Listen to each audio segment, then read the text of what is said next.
ನಮಸ್ಕಾರ ಎಲ್ಲರಿಗೂ, welcome to ಲಿಖಿತಾಸ್ channel. ಇವತ್ತು ನಾನು ಸಿಂಪಲ್ಲಾಗಿ ದೋಸೆ ಕಾಂಬಿನೇಷನ್ ಈರುಳ್ಳಿ ಪಲ್ಯನ ಯಾವ ಥರ ಮಾಡೋದು ಅಂತ ತೋರಿಸ್ಕೊಡ್ತೀನಿ. ಮತ್ತು ನಮ್ಮ ಗಾರ್ಡನಲ್ಲೇ ಬೆಳೆದಿರೋ ದಂಟಿನ ಸೊಪ್ಪಿನ ಪಲ್ಯನ ಈಸಿಯಾಗಿ ಯಾವ ಥರ ಕ್ವಿಕ್ಕಾಗಿ ಮಾಡೋದು ಅಂತ ಹೇಳ್ಕೊಡ್ತೀನಿ. ಫಸ್ಟಿಗೆ ಈರುಳ್ಳಿನ ಈ ಥರ ಎಸಳೆಸಲಾಗಿ ಕಟ್ ಮಾಡ್ಕೋಬೇಕು. ಉದ್ದುದಕ್ಕೆ ಸ್ಲೈಸ್ ಥರ ಕಟ್ ಮಾಡಬೇಕು. ನಾನಿಲ್ಲಿ ಒಂದು 3 ಈರುಳ್ಳಿ ತೊಗೊಂಡಿದ್ದೆ, ದೊಡ್ಡ ಸೈಜಿಂದು. ಈ ಥರ ಸ್ಲೈಸಾಗಿ ಕಟ್ ಮಾಡಬೇಕು. ಒಂದು ಬಾಣಲೆಯಲ್ಲಿ ಸ್ವಲ್ಪ ಎಣ್ಣೆನ ಜಾಸ್ತಿನೇ ಹಾಕಬೇಕು, ಯಾಕಂದರೆ ಈರುಳ್ಳಿ ಅದು ಜಾಸ್ತಿ ಎಣ್ಣೆಲೇ ಬೇಯಬೇಕು. ಸಾಸಿವೆ, ಜೀರಿಗೆ ಎಲ್ಲ ಒಂದೊಂದು ಟೀ ಸ್ಪೂನ್ ಹಾಕಿ, ಕಡಲೆಬೇಳೆ, ಉದ್ದಿನಬೇಳೆ, ಸ್ವಲ್ಪ ಕರಿಬೇವು ಎಲ್ಲ ಹಾಕ್ಬಿಟ್ಟು ಎಣ್ಣೆಯಲ್ಲಿ ಚೆನ್ನಾಗಿ ಫ್ರೈ ಮಾಡಿ, ಆನಂತರ ಹೆಚ್ಚಿಟ್ಕೊಂಡಿರೋಂಥ ಈರುಳ್ಳಿನ ಹಾಕ್ಬಿಟ್ಟು ಚೆನ್ನಾಗಿ ಎಣ್ಣೆಯಲ್ಲಿ ಫ್ರೈ ಮಾಡಬೇಕು. ಈರುಳ್ಳಿ ಹಸಿ ವಾಸನೆ ಹೋಗೋವರೆಗೂ ನೀಟಾಗಿ ಫ್ರೈ ಮಾಡಬೇಕು. ದೋಸೆ ಕಾಂಬಿನೇಷನ್ ಈರುಳ್ಳಿ ಪಲ್ಯ ತುಂಬ ಚೆನ್ನಾಗಿರುತ್ತೆ. ಯಾವಾಗಲೂ ಆಲೂಗಡ್ಡೆ ಪಲ್ಯನೇ ಮಾಡ್ತಾಯಿರ್ತೀವಿ, ಒಂದೊಂದು ಸಾರಿ ಆಲ್ಟರ್ನೇಟ್ ಈರುಳ್ಳಿ ಪಲ್ಯನೂ ಮಾಡಿಕೊಂಡ್ರೆ ಚೆನ್ನಾಗಿರುತ್ತೆ. ಕೆಲವೊಬ್ಬರು ಆಲೂಗಡ್ಡೆ ಪಲ್ಯ ಇಷ್ಟಪಡಲ್ವಲ್ಲ, ಅವರಿಗೆ ಈ ಥರ ಈರುಳ್ಳಿ ಪಲ್ಯ ಮಾಡಿಕೊಟ್ರೆ ಇಷ್ಟಪಟ್ಟು ತಿಂತಾರೆ.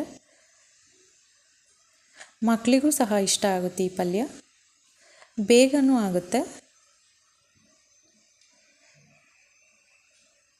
ನೀಟಾಗಿ ಚೆನ್ನಾಗಿ ಎಣ್ಣೆಯಲ್ಲಿ ಫ್ರೈ ಮಾಡಬೇಕು. ಸ್ವಲ್ಪ ಹೈ ಫ್ಲೇಮಲ್ಲೇ ಇಟ್ಕೊಳ್ಳಿ, ಫ್ರೈ ಮಾಡಬೇಕಾದ್ರೆ ಬೇಗ ಆಗುತ್ತೆ. ಆವಾಗ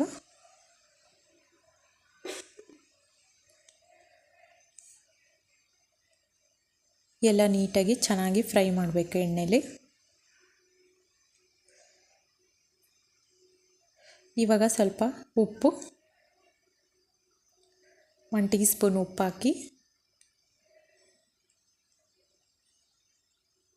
ಅರಿಶಿಣ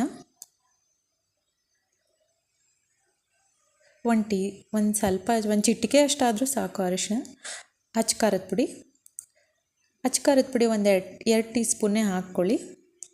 ಸ್ವಲ್ಪ ಖಾರ ಇದ್ರೂ ಚೆನ್ನಾಗಿರುತ್ತೆ ಪಲ್ಯ. ಇದಕ್ಕೆ ಹಸಿಮೆಣ್ಸಿನ್ಕಾಯಿ ಹಾಕೋಂಗಿಲ್ಲ, ಅಚ್ಕಾರದ ಪುಡಿ ಹಾಕಿದರೆ ಚೆನ್ನಾಗಿರುತ್ತೆ ಟೇಸ್ಟು. ಕಲರು ನೋಡೋದಕ್ಕೆ ಚೆನ್ನಾಗಿ ಕಾಣುತ್ತೆ.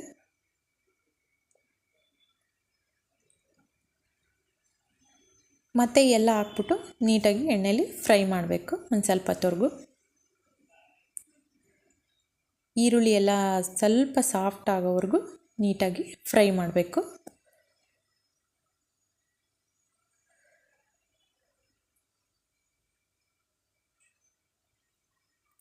ಸ್ವಲ್ಪ ಗರಂ ಮಸಾಲ ಹಾಕಬೇಕು. ಗರಂ ಮಸಾಲ ಹಾಕೋದ್ರಿಂದ ಟೇಸ್ಟ್ ಇನ್ನೂ ಚೆನ್ನಾಗಿ ಬರುತ್ತೆ. ನಮಗೆ ಗರಂ ಮಸಾಲ ಬೇಡಪ್ಪ, ಬರೀ ಖಾರದ ಪುಡಿ ಉಪ್ಪು ಇಷ್ಟೇ ಹಾಕ್ತೀನಿ ಅಂದ್ರೂ ಅಷ್ಟು ಹಾಕಿದ್ರೂ ಚೆನ್ನಾಗಿರುತ್ತೆ. ಗರಂ ಮಸಾಲ ಆಪ್ಷನಲ್ಲು, ಬೇಕಂದರೆ ಹಾಕ್ಕೊಳ್ಳಿ, ಇಲ್ಲಾಂದರೆ ಸ್ಕಿಪ್ ಮಾಡ್ಕೊಳ್ಳಿ.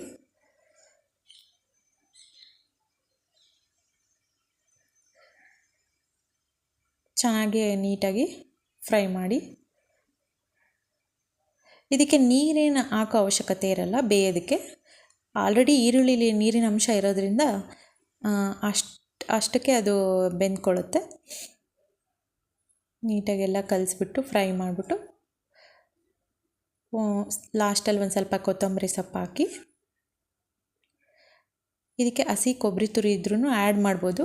ಕಾಯಿ ತುರಿ ಹಾಕಿದರೆ ಇನ್ನೂ ಟೇಸ್ಟ್ ಚೆನ್ನಾಗಿ ಬರುತ್ತೆ, ನೋಡೋದಕ್ಕೂ ಚೆನ್ನಾಗಿ ಕಾಣುತ್ತೆ. ಕಾಯಿ ತುರಿ ಇರಲಿಲ್ಲ ನನ್ನ ಹತ್ರ, ಅದಕ್ಕೆ ಹಾಕಿಲ್ಲ. ಇವಾಗ ಒಂದು ಲಿಡ್ ಮುಚ್ಚಿ ಒಂದು 5 ನಿಮಿಷ ಸಾಕು, ಲೋ ಫ್ಲೇಮಲ್ಲಿ ಬಿಟ್ಬಿಡಿ, ನೀಟಾಗಿ ಬೆಂದ್ಕೊಳ್ಳುತ್ತೆ. ಆವಾಗವಾಗ ಲಿಡ್ ತೆಗೆದು ನೋಡಿ ಈ ಥರ ಕೈ ಆಡಿಸ್ತಾಯಿರಿ.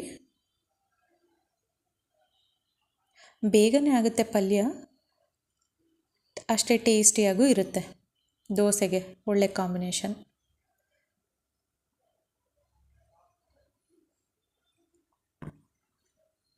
ನೋಡಿ ಎಷ್ಟು ಚೆನ್ನಾಗಿ ಕಾಣ್ತಾ ಇದೆ ಪಲ್ಯ. ಚೆನ್ನಾಗಿರುತ್ತೆ. ಇವಾಗ ದಂಟಿನ ಸೊಪ್ಪಿನ ಪಲ್ಯ ಯಾವ ಥರ ಮಾಡೋದು ಅಂತ ಹೇಳ್ಕೊಡ್ತೀನಿ. ಫಸ್ಟು ಒಂದು ಬಾಣಲೆ ಇಡಿ, ಒಂದು ಸ್ವಲ್ಪ ಎಣ್ಣೆ ಹಾಕ್ಬಿಟ್ಟು 1 ಟೀ ಸ್ಪೂನ್ ಸಾಸಿವೆ, ಒಂದು ಸ್ವಲ್ಪ ಜೀರಿಗೆ. ನಾನಿವತ್ತು ಈರುಳ್ಳಿ ಆ್ಯಡ್ ಮಾಡ್ತಾಯಿದ್ದೀನಿ. ಬೇಕಂದರೆ ನೀವು ಬೆಳ್ಳುಳ್ಳಿ ಸಿಪ್ಪೆ ತೆಗೆದುಬಿಟ್ಟು ಒಂದು 4-5 ಹೆಸರು ಬೆಳ್ಳುಳ್ಳಿನೂ ಜಜ್ಜಿ ಹಾಕ್ಬೋದು. ಅದು ಟೇಸ್ಟ್ ಚೆನ್ನಾಗಿ ಬರುತ್ತೆ ಪಲ್ಯಕ್ಕೆ. ಹಸಿಮೆಣ್ಸಿನ್ಕಾಯಿನ ಉದ್ದುದ್ದಕ್ಕೆ ಸೀಳಿ ಹಾಕಿದ್ದೀನಿ. ಇದು ಒಂಥರ ಟೇಸ್ಟ್ ಚೆನ್ನಾಗಿ ಬರುತ್ತೆ ಎಣ್ಣೆಲಿ ಫ್ರೈ ಆದರೆ ಹಸಿಮೆಣ್ಸಿನ್ಕಾಯಿ. ಇದು ನಮ್ಮ ಗಾರ್ಡನಲ್ಲೇ ಬಿಟ್ಟಿತ್ತು. ಇವಾಗ ಮಳೆಗಾಲ ಅಲ್ವಾ, ಅದಕ್ಕೆ ಅದರದ್ದು ಸೀಡ್ಸ್ ಎಲ್ಲ ಹಾಕಿದ್ವಿ. ಆವಾಗವಾಗ ಈ ಥರ ಸೊಪ್ಪು ಅದು ಬರ್ತಾ ಇರುತ್ತೆ. ಫ್ರೆಶ್ಶಾಗಿ ಆಗುತ್ತೆ ಅಂದ್ಬಿಟ್ಟು ನೀಟಾಗಿ ವಾಶ್ ಮಾಡಿಬಿಟ್ಟು ಸೊಪ್ಪಿನ ಪಲ್ಯ ಮಾಡ್ತಾ ಇರ್ತೀವಿ. ತುಂಬ ಚೆನ್ನಾಗಿರುತ್ತೆ. ದಂಟಿನ ಸೊಪ್ಪು ಆರೋಗ್ಯಕ್ಕೂ ತುಂಬ ಒಳ್ಳೆಯದು. ನೋಡಿ, ಈ ಥರ ನೀಟಾಗಿ ಫ್ರೈ ಮಾಡಿಬಿಟ್ಟು ಎಣ್ಣೆಯಲ್ಲಿ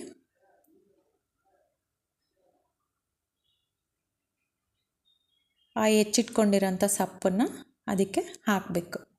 ಬೇಗನೆ ಆಗಿಬಿಡುತ್ತೆ ಈ ಥರ ಪಲ್ಯ. ಇದು ಚಪಾತಿಗೆ, ರೊಟ್ಟಿಗೆ ತುಂಬ ಚೆನ್ನಾಗಿರುತ್ತೆ. ಆವತ್ತು ಇದು ಸೊಪ್ಪಿನ ಕ್ವಾಂಟಿಟಿ ಕಡಿಮೆ ಇತ್ತು, ಒಬ್ರಿಗೆ ಆಗೋಷ್ಟು ಅಷ್ಟೇ ಇತ್ತು. ನೀವು ಜಾಸ್ತಿ ಮಾಡ್ಕೋಬೇಕಂದ್ರೆ ಸ್ವಲ್ಪ ಸೊಪ್ಪನ್ನು ಜಾಸ್ತಿ ತಗೊಳ್ಳಿ. ಇನ್ನೊಂದೆರಡು ಈರುಳ್ಳಿನ ಜಾಸ್ತಿ ಆ್ಯಡ್ ಮಾಡ್ಕೊಳ್ಳಿ.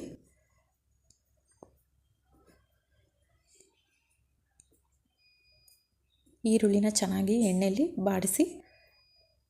ನೋಡಿ ಎಷ್ಟು ಚೆನ್ನಾಗಿದೆ ಗ್ರೀನಾಗಿ, ಸೊಪ್ಪು ಫ್ರೆಶ್ ಆಗಿ. ಇವಾಗ ದೋಸೆ, ಈರುಳ್ಳಿ ಪಲ್ಯ, ಕಾಯಿ ಚಟ್ನಿ. ಹಸ್ಬೆಂಡ್ ಲಂಚ್ ಬಾಕ್ಸಿಗೆ ಸೊಪ್ಪಿನ ಪಲ್ಯ, ಚಪಾತಿ. Thank you. Thanks for watching.